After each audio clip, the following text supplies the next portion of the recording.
we'd like to introduce to you Novate Presentation, who's going to talk to us about slaying the dragon. And when I first saw that, I thought, wow, this is so visual. So maybe something that's coming out of Hollywood, maybe out of Bollywood, or even in Nollywood. But it sounds very exciting, so I'm very keen to see what it's going to be all about. So without any further ado, let's welcome Novate to take us through there, guys. Thank you very much. So Slaying the Dragon, obviously we got that from that famous BBC show, The Dragons, which is all about funding and angel funding. And I know that this is a problem that small businesses face, and since we deal with small businesses all the time, it's always an issue of where and how do we access funding. So today our talk is really about how do we demystify the issue of funding, and how do we really unpack it and figure out what it's about. So as Mike introduced me, I'm Novate. I am a lawyer, I'm an attorney, a partner at Novate Legal, and we specialize in small business legal solutions. I'm also a professional speaker and a social entrepreneur, and today I'm kind of wearing all three hats.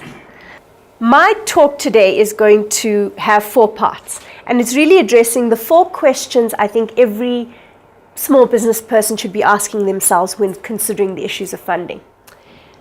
The very first thing is, do you actually need it? Secondly, what's out there? Third, and this is the big question really, what makes a company fundable? And lastly, what can I do? How can I get my hands on that money? Show me the money. So, jumping right into the question of do you need it? Ironically, as many small businesses as we talk to, very few people really go through an exercise of assessing if they actually need the funding. So often you hear people and you ask them, what are your biggest challenges? And they'll say, oh, accessing funding. But have they actually gone through an exercise of figuring out whether they need it? Now, there are 3 stages that a business usually needs funding during. The initial or startup phase, and that's the phase when we often say you go and approach the 3 Fs. The friends, the family, and the fools, right? These guys. Friends, family, and there's always that one crazy person who believes in you for some unbeknownst reason. There's the phase of expansion when you decide that your business is growing and you need funds to expand it. And sometimes you just find that you're unable to pay your obligations, your business may be seasonal, and you need some working capital. But there are some circumstances where it's actually a lack of proper financial management and understanding of cash flow and stock taking processes, etc., that makes it look as if your business is not doing as well as it should or it needs funding. So the very first thing I would say to all entrepreneurs is make sure, and I know that a lot of people out there are scared of finances. I'm one of those people who started out that way, scared of looking at spreadsheets and trying to figure out how do I really get my hands on the business of the business. But as a first things first, understand the finances of your business and then assess if you need funding. So secondly, what's out there? Literally billions of rands. It's very hard to find statistics on the amount of funding or anything about small businesses in South Africa. The government talks a lot about how important it is. The private sector talks about how important it is, but there's very little statistics out there. But the guy with some of the knowledge, at least, well, he's been replaced, but the bald guy with some of the knowledge for real was Pravin Gordhan, and these are some of the things that came out of his budget speech. 10.3 billion rand over the next 3 years for funding small manufacturers, 8.2 billion rand for small transport contractors, and SEFA set aside 1.6 billion to small firms in the next 5 years. And that's just a drop of the ocean of the public sector funding that's available, let alone the private sector. So we know that the public sector and the private sector are funding small businesses. Let's talk public sector first. Now, I know a lot of people are scared of applying for government grants, but it's money for the taking. It's a great opportunity, and it's more accessible than you think. And you don't need to be afraid of having no connections in the DTI, etc. The great thing about the process is that it's quite clear-cut what you need to do. But unfortunately as well, it's available to a smaller sector of businesses. So it's sort of like a tender process, but with that certainty, you also know what you need to fulfill in order to get that funding. So I'm going to quickly take you through it. So government grants, the fantastic thing about them is that they're non-repayable. Of course, there's an emphasis on businesses that are black owned and managed. You need to be tax and VAT registered. And of course, your legal and your regulatory compliance needs to be absolutely solid. So you need to have all your founding documents in place. What do you need in terms of the process? You'll have to find, well, of course, you'll have to first assess from all the grants out there, and they're very specific. Some can be for innovative manufacturing processes. Some can be for transport.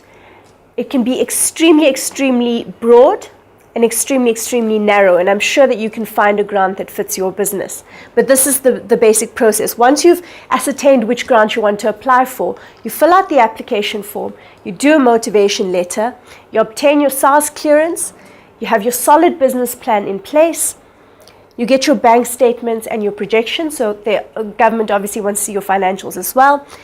The CVs of everyone involved, so your management team, and then the details of the shareholders and directors, so they can actually see that you are who you say you are.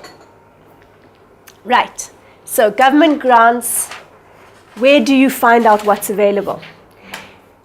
If you just do a quick Google of DTI grants, I promise you there are so many listings out there that will tell you what's available and what you need. And if you just look at the Small Enterprise Finance Agency website, National Empowerment Fund website, the DTI website's absolutely wealth of information.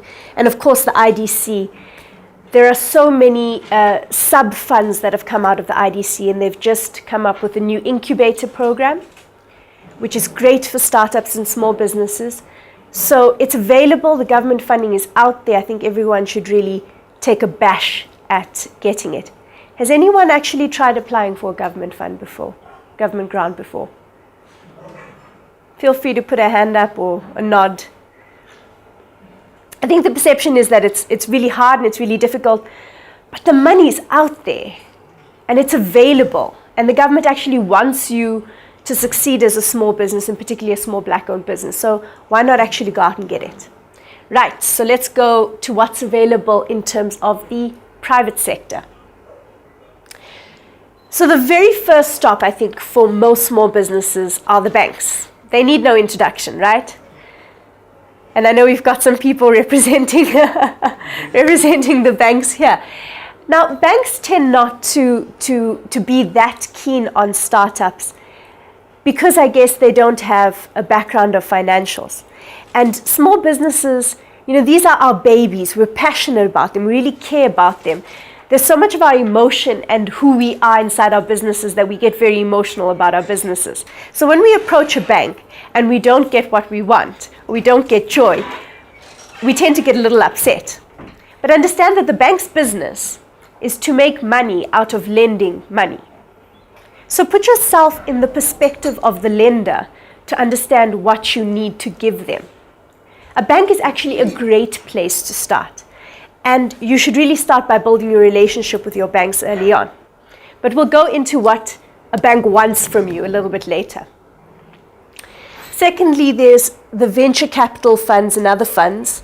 Now, I know that private equity is a form of funding, but I think it's a little bit larger than everyone in this room. No one is, are there any members from Bombela here? Anyone intending to extend the Gautrain a little bit? No. So that's why I've left private equity out. But venture capital funds are basically a conglomeration of entities with money. They put money into the fund, and they are interested in lending you money against equity. So they want equity in your business. And so there's a little bit more interest in how your company is managed, and obviously on the return on investment.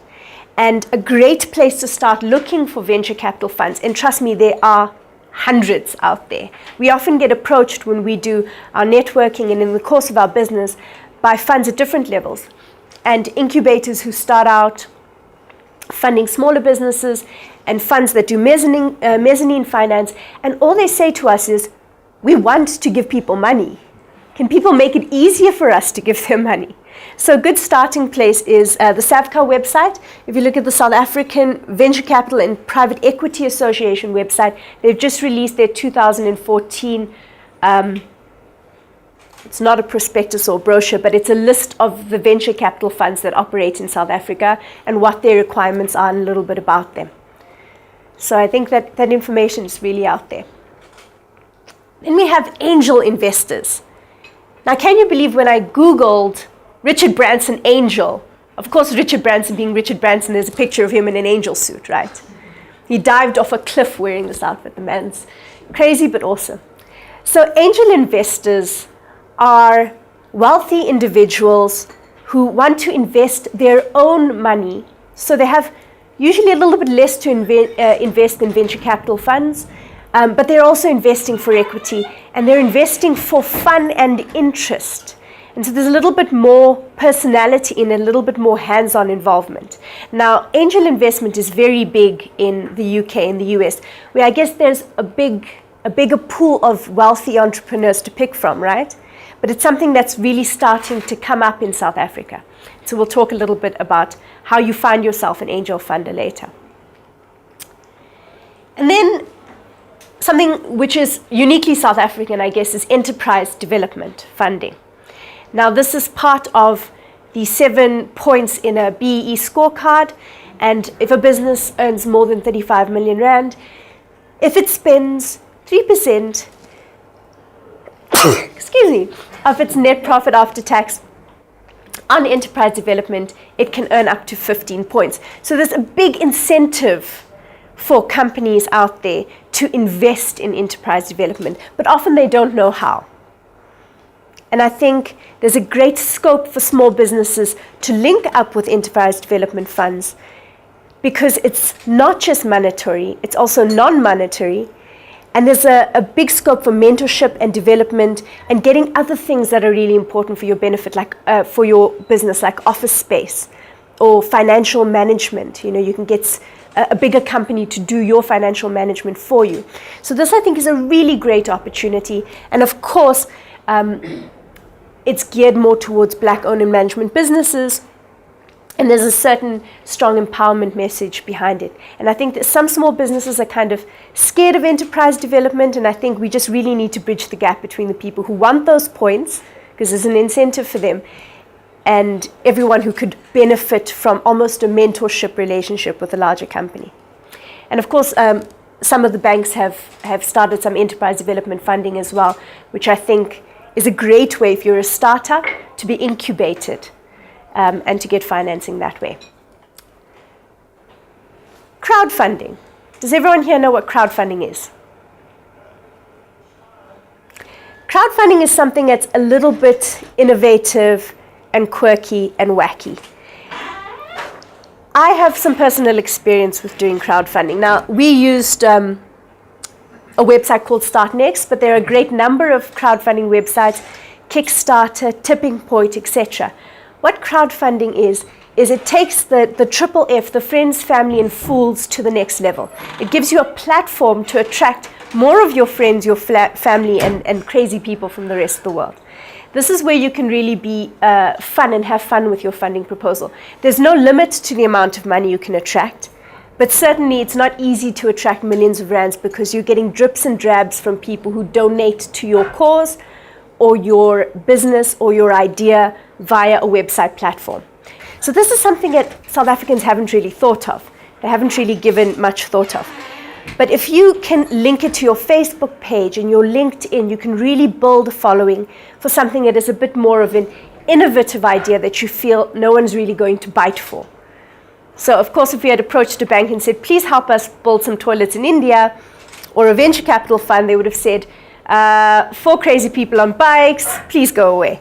But we managed to raise a decent amount of money, and we've now found a different way of building a business model onto it now that we've started the basis. Right, so here comes the big question. What makes a company fundable? Unfortunately, there is no magic wand. If you were coming to this talk expecting, and I know there are some of those talks out there, the one magical rule the secret that makes a company fundable, you're not going to get it. You're going to get one common sense thing that I'm going to tell you a little bit later.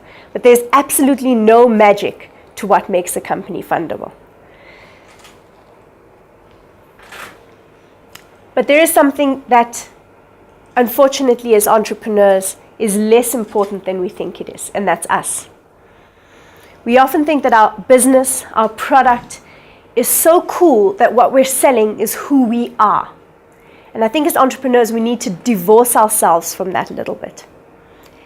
Get out of the headspace of who you are, how much you love your company, and put yourself in the headspace of the funder. There's a report in the UK by Marsden and Stark, and they say that the actual managerial or entrepreneurial team is quite low down on the list of considerations about whether it's an angel or venture capital fund or a bank will fund you. It's only in the case where you have an exceptional entrepreneur, say Mark Zuckerberg, who's doing the pitch, or someone who's exceptionally incompetent, that the entrepreneur is the biggest factor. So I think, whereas we love our business, we need to start thinking, if we want funding, from the perspective of the funder. So how do you do that? How do you get this funding? Your business plan. It is literally your ticket to get funding. Who has a comprehensive business plan out there? Anyone else? I know, because I'm an entrepreneur as well, that when we start out, we're so excited by the idea, by the product, we get caught up in the operations, that we really take the time to focus on this foundational document. Do you know that it takes between 6 to 15 minutes for a funder to make a decision about whether you move past the initial stage? Promise you, a bank doesn't want to hear the same thing as an angel funder. So if you want to get past that 6 to 15 minutes, you need to make sure every time you pitch for funding, it's specifically tailored to what that person wants to hear. So I've told you, put yourself in the perspective of the funder, and I'm now going to tell you exactly what those funders want to hear. So the banks, as I said, they're in the business of making money from lending money. They do debt financing. Number one consideration for them is they want to see your financials.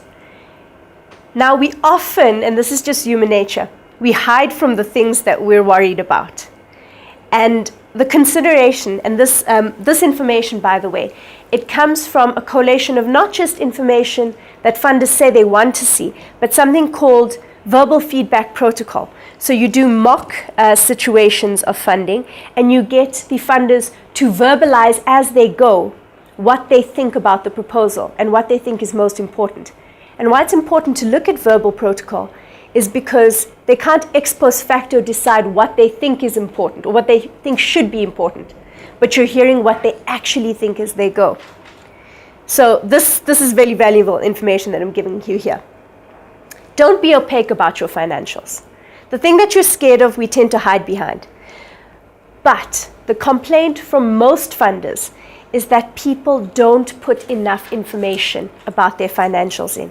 So you need to have, especially for a bank, very clear idea of what your cash flow is, what your margins are. Really put that information in so that they understand. And if you don't have it because you're a startup, make it very clear that you're aware of the fact that you don't have that information on hand. Secondly, of course, banks, usually when a person is assessing whether they're going to give you financing, they're sitting with quite a rigid checklist in a sense. So you want to make sure that you're absolutely 100% on your legal and compliance. Thirdly, banks are much more keen to lend to you if you have security, if you have some sort of collateral. Right. The second thing that they're very interested in is the market, because they are investing for equity and they're investing for a return at some point in time. So they want to know, aside from whether your product is cool, your product may be very cool, may be very innovative, but does it actually have any viability? What is the market like? Is the market flooded with apps for how to find a taxi, for instance. What is the potential for growth? Is that market depressed at the moment, or is there scope? So they're really, really interested in what is the viability of your product within the market, and have you properly assessed that and gotten that across in your business plan. Next, they're very strong on legal and compliance. It's a two-way street, and you have the ability to engage your own lawyers and also have a say in whether you're getting the best deal for yourself.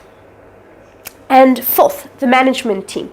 Venture capital funds do care about your management team, but they are still willing to invest in a great idea with great market viability if there's a weak management team, because they want to be involved in your business a little bit. They can actually fix that. Because angel funders usually invest in an area they know and they're interested in. So do some research about that person and make sure that your business plan speaks to who they are and what their values are, and really, pulls them towards you. Right. If you want to find an angel funder, we're getting a little bit more organized. You might want to check out Angel Hub or the Angel Investment Network. And the Angel Hub was actually just launched a couple of days ago. Right. Enterprise development. They, of course, are you seeing a trend here? Interested in your financials, very strong on legal compliance and making sure that you are who you say you are and you're BEE compliant. The management is a strong factor for them, since they are going to be incubating you in a sense, depending on what kind of enterprise development program you get involved in. The marketing potential, which is unusual from everyone else, because like a CSIR plan, if they're incubating you, if they're giving you enterprise development, they also want to be able to say, oh, look at this wonderful business that we helped build, and have some marketing abilities for themselves. So, what does one do to get one's hands on the moolah? How do you get any of these funders to say, that's a deal, sign me up, you're fantastic? Firstly, you need to overcome some psychological factors. And I can tell by the looks on everyone's faces here when I dealt with some of these issues, and I know because I'm one of you, we all deal with these factors. The first one is believing that it's hard. There's often a perception that it's very difficult and it's very onerous, but we haven't tried. So back to the lotto analogy, if you don't play, you don't win. So you have to take my chance, but it has to be a calculated chance. It's not a game of luck. Secondly, that it's corrupt, or that you need to know someone. That's not borne out. And if you go in with that kind of attitude, then of course the whole process is going to be fraught and difficult with you. So let's bear in mind, let's open our minds up that money is available. In a way, it's our own money, it's taxpayers' money. So let's go out and get those funds, particularly from the government. 3, I need to hide things. Those guys who take 6 to 15 minutes to assess your business plan, they're old hands. They can see what you're intentionally not mentioning. So be upfront. Give as much information as possible. Give them the information that they want to see. Because we often try to compartmentalize these little things that we're afraid of looking squarely at. Those funders can see right through it. So you're definitely not going to get funding if you're not upfront about what's missing from your business. 4, I don't have the time. Common complaint, because we're so busy in our business. And these are things that, they're difficult and we don't want to do them. We don't want to fill out checklists. But there are people out there who can help you with that. So I say make the time for it, because it's really going to benefit you on the business and not just in the business. And if you want to grow, you need to start focusing on the business. So once we're done with these psychological factors, let's do a quick recap. 1, do the assessments, have a good understanding of how your financials work, figure out where you are in your business, what stage of funding you need. Once you've come to the conclusion that you need funding, you already have a bit of an idea, depending on what stage you're at and what kind of funding you need, about who you should approach. So number 2, decide who to approach. Figure out who's going to be the right fit for you. Do you need debt financing? Do you want to give up equity in your business? Is there a grant out there that deals specifically with what you do? There's so much out there. Just do a little bit of research and I'm guarantee you'll find a good fit for you and someone that's going to understand your business needs. 3, develop a targeted business plan. This is going to take a little bit out of your time, but it's an absolute investment in your business. And going through that process, so many of the gaps in your business are going to be cleared up, but you must target them to who we've decided we're going to approach in number 2. And number 4, get help. There are incubators out there. There are companies like Novate out there that do the legal, the business planning, and the compliance, BEE, all in one go. If it's not in the core function, if it doesn't get you excited, if this doesn't get you fired up, then there are people that you can go and approach and they can help you with this. And it's really an investment in your business. So, that's our talk for today. I hope it has demystified the issue of funding. No magic wand, but simple common sense and elbow grease. Thank you. And please feel free to check out our website and to follow us on Twitter. Thanks.